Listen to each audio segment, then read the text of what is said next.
So I see a lot of confusion about the tariff trade war with Canada and America and Mexico and even China, actually. Like, is it going to be delayed or why is it happening? And I'll basically just cover everything we know and do my best to do it fairly since I'm not from any of those countries and I have no stakes in this, like, at all. And all the sources will be linked in the description as well. So for Mexico, it's everything. Everything is slapped with a 25% tariff. And if you're curious what this is going to affect the most, like what Mexico mainly trades with America, here's a basic chart. And if you want to know what the US then exports to Mexico back, here you go.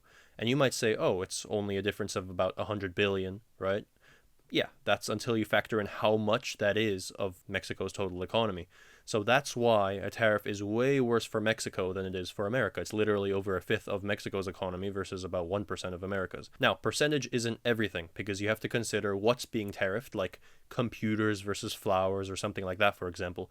But I still think it's a general indicator of just how much of a difference we're talking about here in terms of like negotiations, for example. Still though, Mexico has said that they will fight back with their own tariffs. And we're going to get into specific exports like food in a bit. So now we'll get into Canada because I think that one is actually like the bigger deal. And here's the chart for Canada to the US and vice versa for their trade. So Canada's exports to the US accounts for about 20% of their total GDP, and for the US it's again at around 1%. And if we look at the food part of the trade, it's about $40 billion worth from both Mexico and Canada. Here you can see how it's divvied up by Mexico's trade, and you can see that a large part of that is fruits and vegetables. And it looks like a third of all, like this type of produce that the US imports, is from Mexico. And here is what Canada brings in terms of food and produce. And they make up almost 20% of all US agricultural imports. So if you're wondering why people online were talking about how food prices are going to go up, there's your answer. America has started a trade war with two countries that make up large parts of the food that comes into the country. And yes, this is considered a trade war, according to Wikipedia anyway. So now Trudeau, the Prime Minister of Canada, placed a 25% tariff back, which he said is going to get even bigger in 3 weeks. Trump also ordered a 10% tariff on China, and if you're wondering about the tariffs he already placed on China, because he's mentioned that before, this will be added on top of those. So now you might be wondering, wow, these are some pretty big moves. What about the countries that we trade with the most? Yeah, well, America's top 3 largest trading partners are China, Mexico, and Canada. And this will, of course, be taking place tomorrow. So, I mean, like, I think even Trump posted that there'll be some pain, but he thinks it's going to be worth it.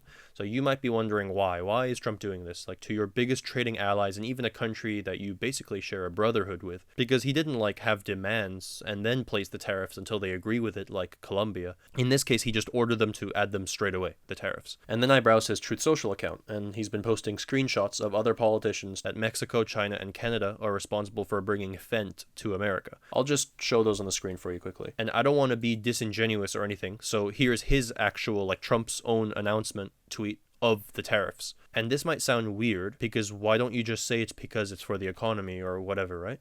Because, like, crime and Fent from Canada? What? Well, I'll go over this quickly, but basically the US, Mexico, and Canada have a North American Free Trade Agreement, which is just, it's called NAFTA. NAFTA is basically an agreement that says no tariffs among these countries. And Trump wanted to renegotiate NAFTA, and in 2020, during his first term, it was replaced with the United States-Mexico-Canada Agreement, or the USMCA. So under this agreement, which they all follow right now, most products from the US, Canada, and Mexico are not subject to any tariffs, right? But some tariffs can be placed if it's for national security.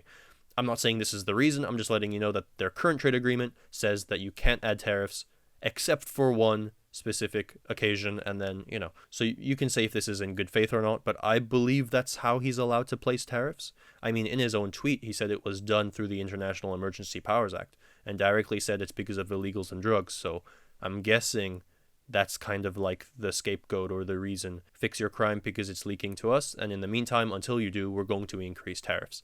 That's my interpretation anyway. And considering how hard it is to eliminate crime, my assumption is that basically just means accept the tariffs. Here are some other tweets by Trump. So from that tweet, it almost feels like he's telling them to join them because then they'll remove the tariffs. And that's all for the info. So for now, I'll just go over what I think. And I'm only going to cover the Canada part of the relations this time because I think that's the part where they're making the biggest mistake. And yeah, I use the word mistake because with conflicts like this, you have no idea how long it's going to last. Hell, look at Ukraine and Russia. That shit's been going on for almost 3 years. And that's with a small country that's main export was grain versus a world superpower. Canada is a much larger and more powerful country. And you might say, hey, but Ukraine got funding from countries around the world. And yeah, you don't think Canada will? And we're talking about a trade war, not an actual war this time. So this could last a really long time. Considering over a third of Americans are living paycheck to paycheck, this does not really seem to be the right time to do this. And also, if we ignore trade for a moment, let's just think about what this does politically. Canada is one of America's most loyal allies. After Pearl Harbor, Canada declared war against Japan, like within hours. They did it before America themselves even declared war against Japan. So like this is a Reddit post from 10 years ago going over it and some of the comments. They are the closest to brothers in arms I think you could ask for, and you even share a border with them, and you both to an extent depend on each other a lot. So this obviously feels like a slap in the face for a lot of them.